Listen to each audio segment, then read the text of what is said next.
to in the future. So next I introduce the current export.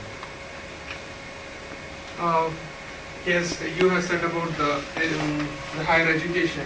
Another important factor is the job creation or the employment. Most of the developing countries face this. This is one of the major challenges of most of the countries to create jobs because of high population, as you said. Now it's very difficult to create jobs in the informal sectors like agriculture and all. It should be like reform to modern sector employment, basically the formal ones. So for creating that, foreign direct investment is one of the plays a major important role, and also the MNCs, the multinational enterprises. So inflows of FDI helps to build up new industries, new firms, and in that way it can increase the employment, and if it is used properly, it can create linkage between the domestic firms to purchase goods and services and make them better. The negative point of that is if the FDIs are not utilized properly, it can also decrease employment because it creates competitiveness in the local market, wherein the domestic firms may not be able to perform as better as the foreign firms, leading to the collapse of domestic firms, leading to huge job losses. So let me tell you a bit about China now. So the foreign direct investment has created a lot of jobs in the manufacturing sectors in China, especially when you take, it takes sectors like exports. Basically, it's more related to exports. The positive effect has been on the export. But the Chinese attitude towards the foreign direct investment has been more negative. Even if they have the highest FDI inflows in the developing countries, it's just because that due to rising income inequality between the domestic firms or the state-owned firms and the foreign firms, and now they have regulated from 2006 onwards. Any foreign investment are being investigated to check whether it is threatening any national economy of there, and they have increased the tax for foreign firms too. So in a sense, in a way, the Chinese government or the Chinese economy is a bit negative towards the foreign direct investment, even if there is huge inflow of FDI. Talking about Brazil is always positive about FDI because it's one of the major economic growth for the country.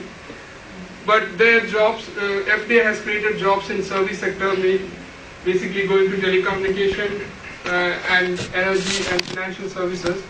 But they are into the manufacturing sector too, a very bit on the mining of investment and oil and gas, which are major natural resources of Brazil. They have, for inviting more FDIs into the country, they have reduced tariffs, subsidiaries, and they have simplified the registration process of central bank. But the problem with what we found with Brazil was the improper industrial policies that they adopted, which has almost killed the state-owned enterprises or collapsed the state-owned enterprises, leading to job losses. In one side, the FDI is creating jobs; on the other side, the state-owned enterprises are collapsing and they are creating problems in the employment side. So the income inequality is broadening too much. So let's pass on to Stanley for explaining the contribution of FDI towards exports. When we talk about the contribution of FDI towards exports, we are trying to look at the impact of FDI into China and Brazil. In China, the economy experienced a great growth through the FDI. And also, there is a growth in domestic commodities like the exporting of their own products, chemical, textile, rubber products, mineral machines, etc. This rapid growth increased from 5.25 billion US dollars to 10.9 billion US dollars. The export of FFE means foreign funded enterprise, increased from 3% in 1987 to 39% in 2005. Chinese government has has encouraged, promote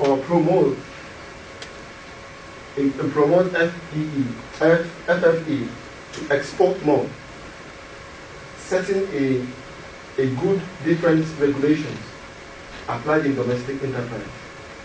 While in Brazil has attracted FDI, have attracted more on FDI and other developing nations except China, because their own domestic companies are collapsing. Most of their attractions, or most of the FDI investments are based on telecommunications, while their manufacturing industrial firms are being on the domestic industries are being on the limited form. The microeconomic policies have been a powerful and positive force in attracting FDI, but less effective in reorienting the output of FDI and exports in Brazil. I will pass on to Taslin, who will tell us the roundup and the pitfall of the presentation. We can now conclude by saying that globalization has an impact on foreign direct investment, especially in developing countries, and these are determined by the various factors mentioned before. We selected two countries, Brazil and China, which have their own impacts in different ways. The impact in Brazil of higher level education was that it grew faster in Brazil than in China, which had an impact on the economic development of the country. That's Brazil. When we see job creation, the jobs are created in services section in Brazil, while in China there were more jobs created towards the manufacturing industry. However, it is said that investing in Brazil is going to be a little risky because of the economic instability as well as the improper industrial policies. So we have to see that there are various factors which affect the foreign direct investment in various kinds of countries, and it has to be considered. Thank you. Thank you very much. Very interesting. Right, well, again, we have